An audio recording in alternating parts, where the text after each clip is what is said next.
Hello guys, welcome to the channel. Today we are watching clips about inflation, cost of living, and the housing crisis. So let's get into it.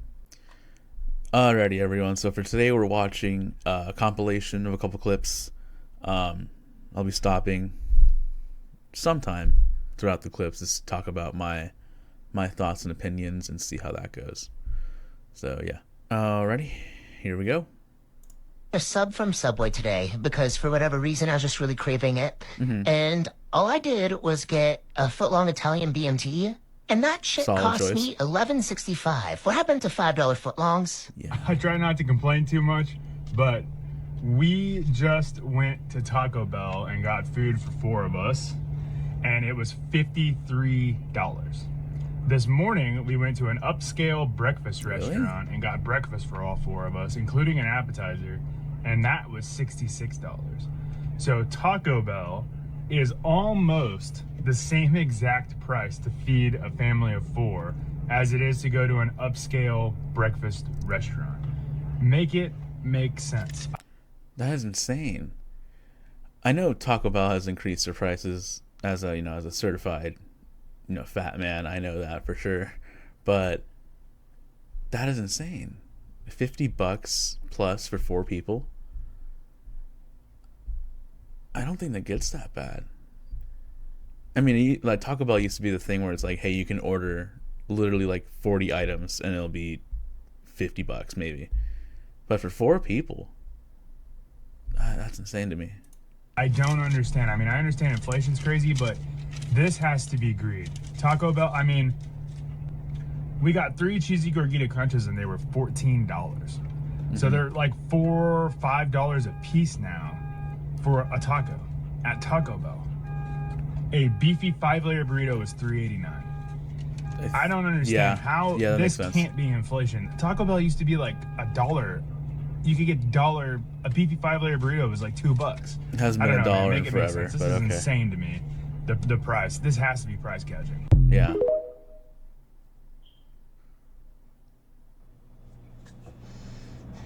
So I live in a townhome and they just recently increased our rent. So when we first moved in, it was 2021 and we were paying $1,910 a month. $1,910. That includes our internet, so that doesn't include, other utilities.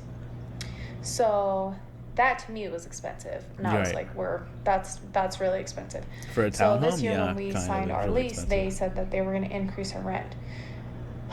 And then to find out when they did increase it, it was actually $300. So the increase was $300. So now So with that $22.10. increase of $300, I just don't understand how people can do this. So I don't understand how they expect people to live, because between me and my husband, we make enough that we should be able to live comfortably. And this is a stretch. I have my brother that lives with me as a roommate, luckily, but this is just absolutely ridiculous. And I don't understand how people who are living off of minimum wage, which is literally $15 now, how are you guys surviving? How are you guys buying groceries? How are you guys having children? How are you guys paying for your car payments? I just don't understand, like, how much longer is it going to be before people are literally just homeless?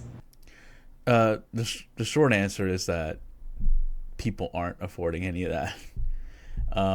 People are very much living paycheck to paycheck and struggling to pay for a lot of the bills they have, whether it be your electric bill, your water bill, Wi-Fi, internet, that kind of stuff. People just aren't surviving anymore. Especially when you have cases like this where they have an increase in rent for $300. And, whether it be getting credit cards or personal loans, people are barely surviving, and people are barely, just getting by, which is great for the American dream. Lovely.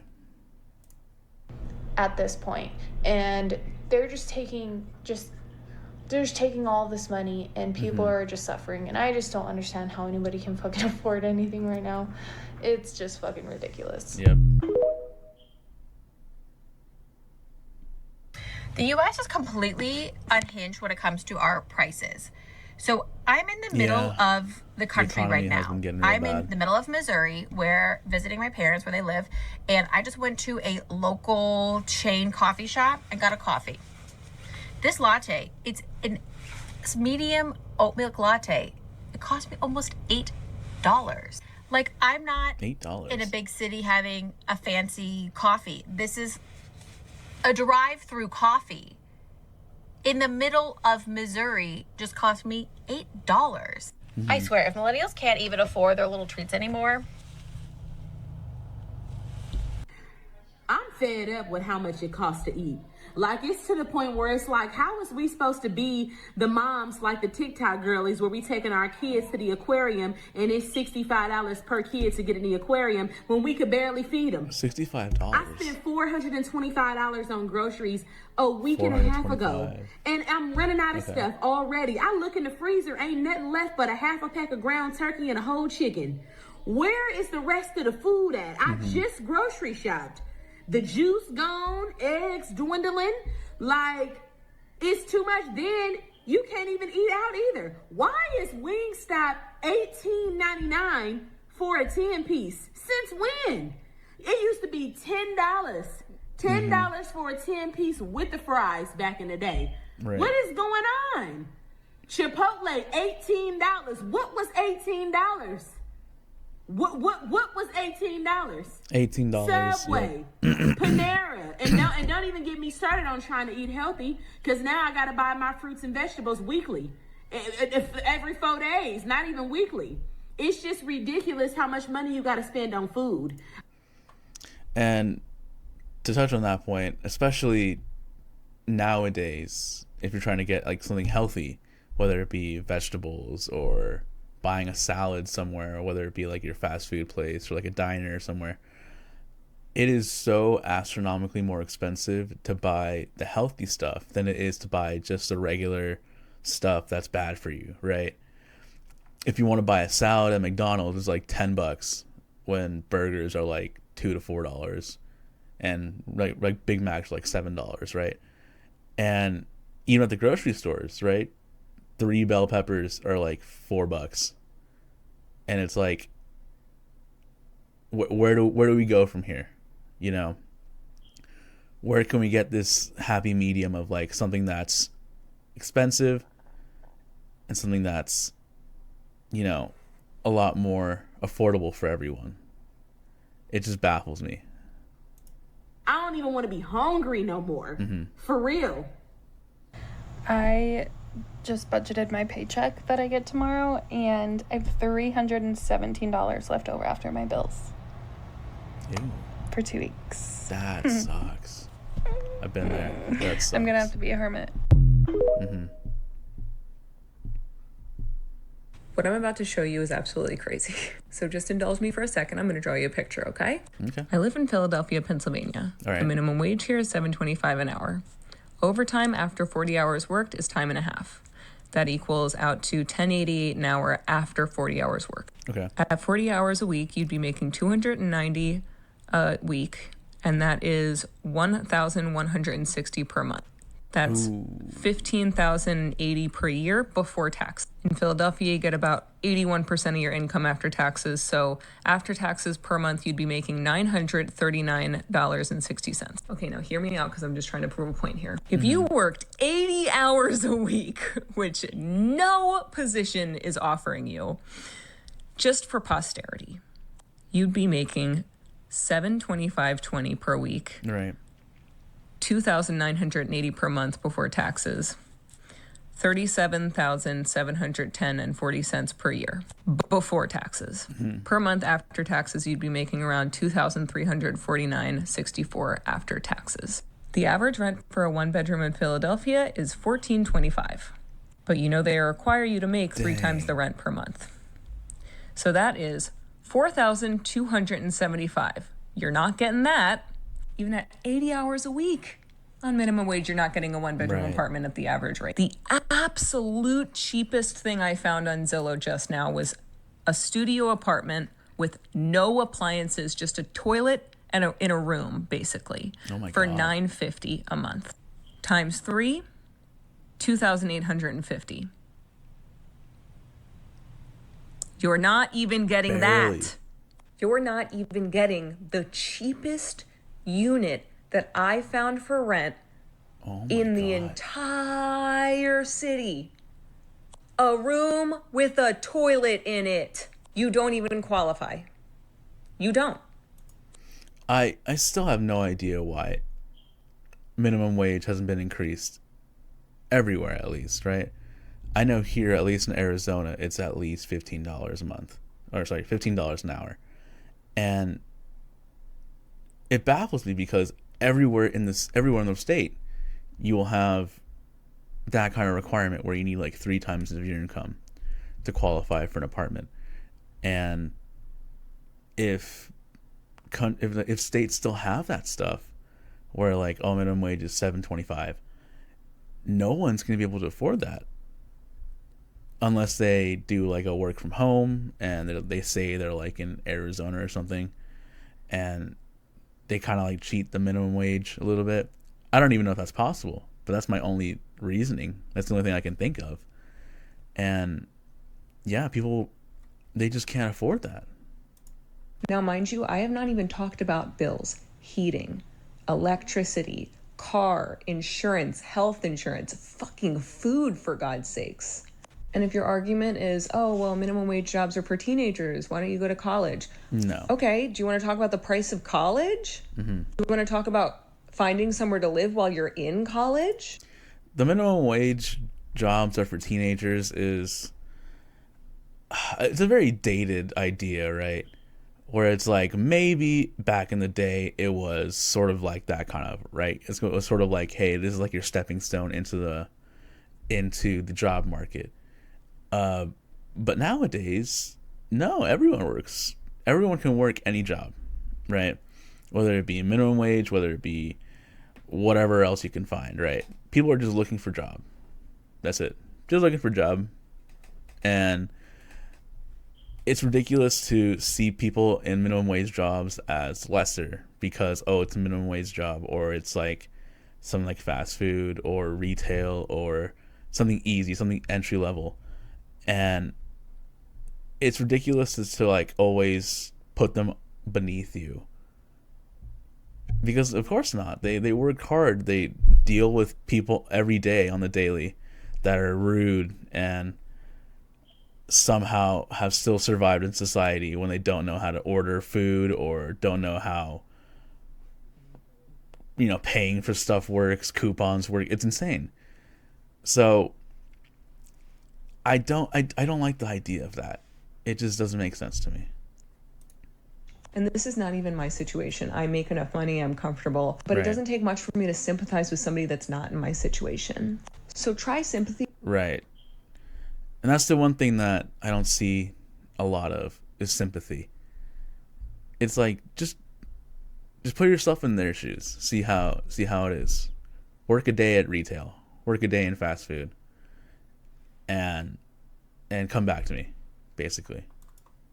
Before you tell me that we shouldn't raise the minimum wage, okay? Well, I had an eye-opening experience with my son this weekend. So my son graduated from college 6 months ago. And when he graduated, he was going to move back in with us so that he could find a job here in this local area and save up enough money to move out on his own. Had no problem with that. That's awesome. So it's been about 6 months. He has saved almost every single dime. He works a 40-hour-a-week job. Okay. Makes $40,000 a year, Tight. Which back in my day was sustainable to be able to live. Apparently that's not the case anymore. You can't live on $40,000, which makes no sense to me. So we were looking online at Zillow, Google to find apartments and houses within his budget, a house to rent because he has a dog. So we said, let's write them all down and let's go check them out, because pictures don't tell you what's really going on, y'all. So we drove around to some of these, and I can't even tell you, some of them I didn't even feel comfortable driving down the street. They were in really, really shady parts of town. looked like a war zone. The whole house looked like it was off kilter. A lot of work to be, like, it just looked like it should be uninhabitable. Like, don't rent this. It should just be tore down, right?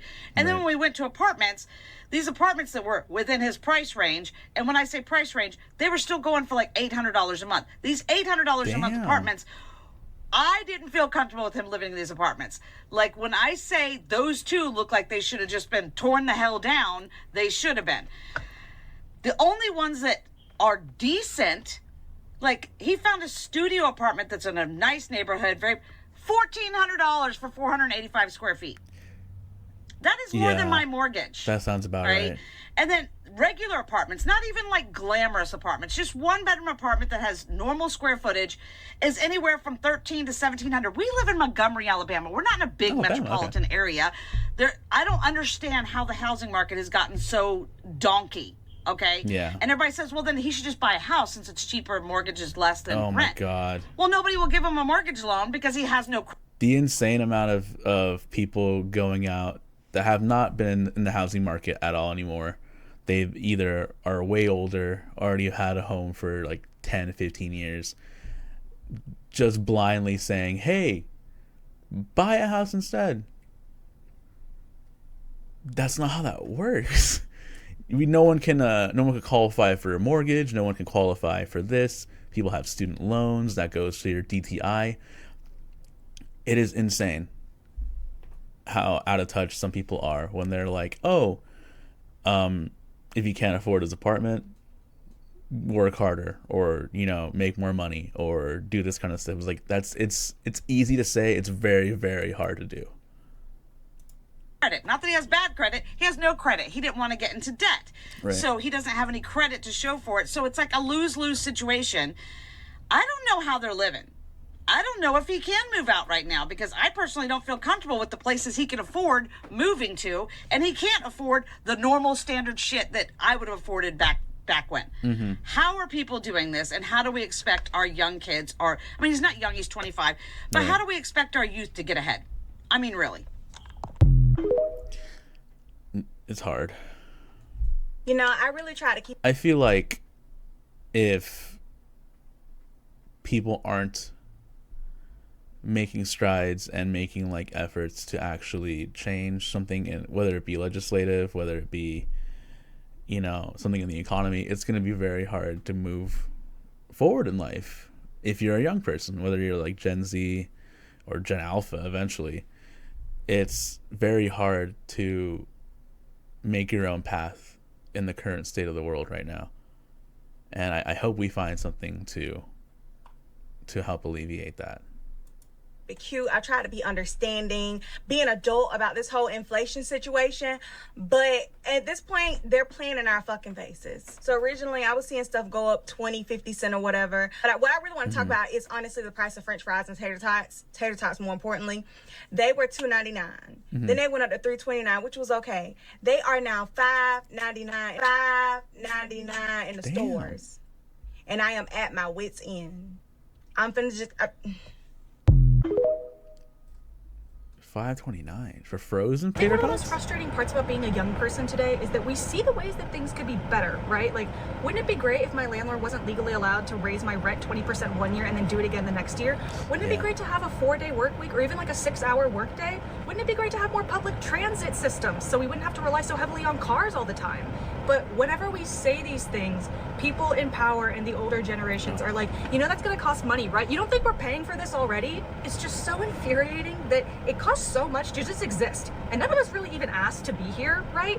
And we have solutions. Like, the solutions are out there. And they may not solve everything, but they would make it better. And the people who are supposedly supposed to represent us are like, oh yeah, you have a little idea? Oh, that's cute. Sorry, I have a luncheon to go to. Like, okay, guess we're screwed then. Thanks. And I know that America is objectively not the worst place in the world to be, right?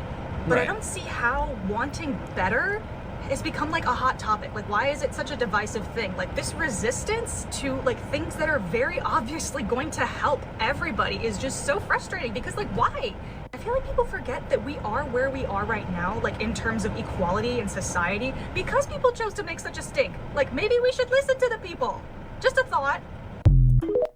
I feel like that's also a thing with the older generation and, you know, people in government, politics, whatever it is, they like that it's worked for them so far, right? They don't want to go against the grain because they feel like it still currently works and it's still nothing's wrong, right? And the stubbornness and everything that comes with that is it is not helpful. And like you said, there are solutions to the problems that we have, but as long as they are stubborn and they don't listen to us, you know, them being senators and governors and political people, nothing can get changed. And I think it's going to be a long time before we get rid of that mindset, whether baby boomers or the older generations finally leave government or retire and new young blood gets in there. It's going to be a long time. And unfortunately, we have to suffer the consequences of it.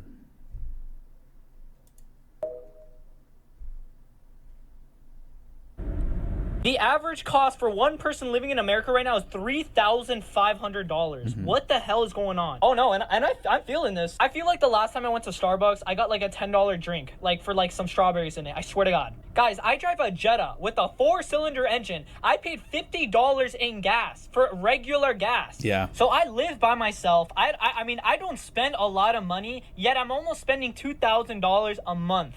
I haven't gone out shopping in like 6 months. I literally eat the same thing every day, and yet I have to be spending $2,000. Apparently, the average American only makes $56,000 per year. So you're telling me the average American only saves $14,000 a year.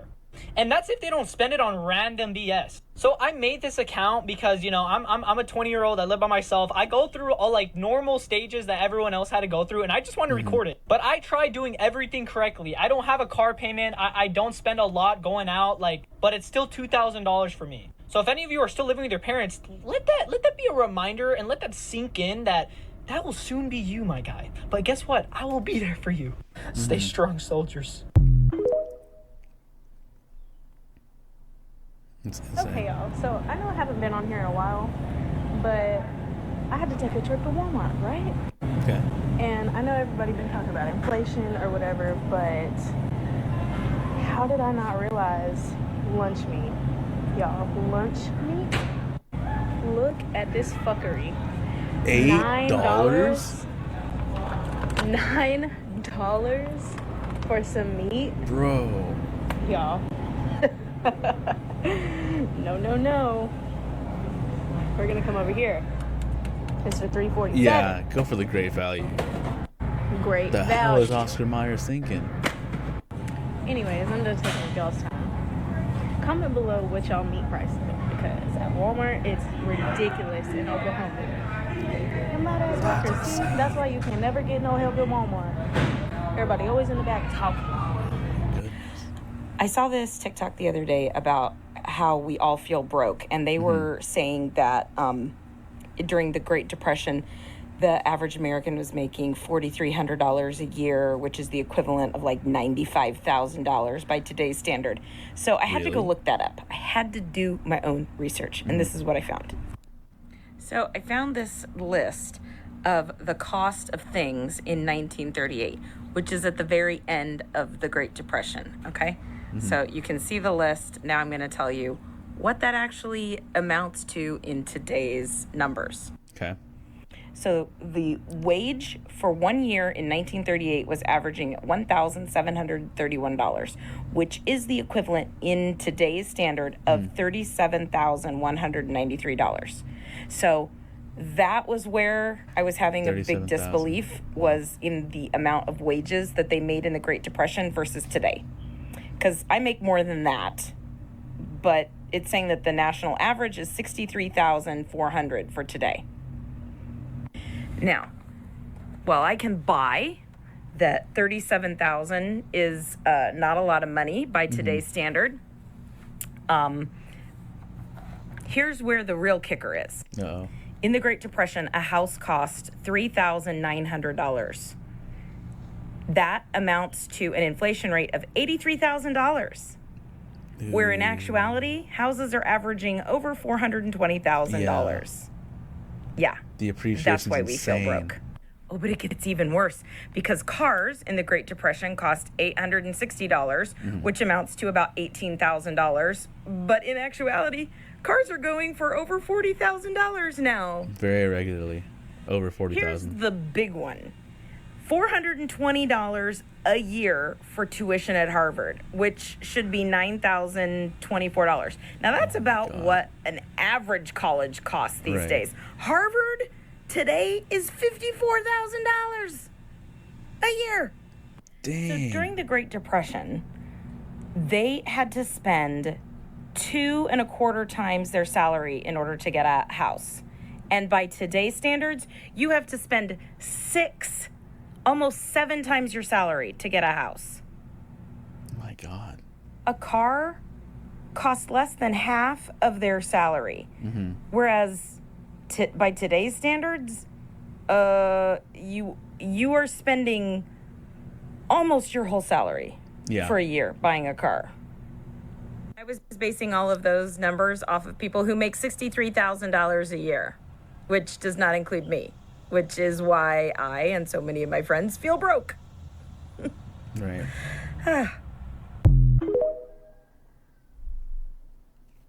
That's so the American dream is dead, and that's it. It's this kind of home that used to be the end goal for so many people just like me. But now these homes are selling for $655,000. But there's a whole generation that used to be able to buy something like this on a very modest income. So just like many of you, I was raised by 2 baby boomers who made the American dream happen. This house was listed in April of 2023 for $550 grand. But it sold 2 months later for more than $100,000 over asking. But baby boomers, just like my parents, were able to buy this house for just under $300,000. Now, the 3X rule says you shouldn't spend more than 3 times your household income on your house. So boomers would have only needed a $98,000 household income to buy this home in 2002. Per person, that's $49,000. Now, although that is slightly above average, it's not at all what we have to go through. For millennials to buy this house, you'll need a combined income of $218,000. So each individual will need to earn an income of $109,000. That is more than twice the national average. Now, I'm not showing you all of this so we can go place blame, but I am pointing it out because, yes, things have gotten more difficult. But if you're... And that's not even accounting for, like, the down payment. Because you also have to do the down payment as well. Jeez, that's so... Oh, my God. Anything like me, you still want the American dream. And I'm going to do exactly what it takes to get it. Even if that means having more than twice the national average, I'm going to have my family in a house like that. Like, follow, and comment what your thoughts are. You know, props to that guy for actually, still sticking to his guns and still striving for the American dream. Even though, like, exactly what he said in the first place, the American dream seems unattainable for everyone. For most people, actually. And, props to him for sticking through it and fighting for that dream. I like that. Alrighty, guys, thanks for watching. That's all the clips we have for today. Let me know what you guys think. Please leave a like, and I'll see you in the next video.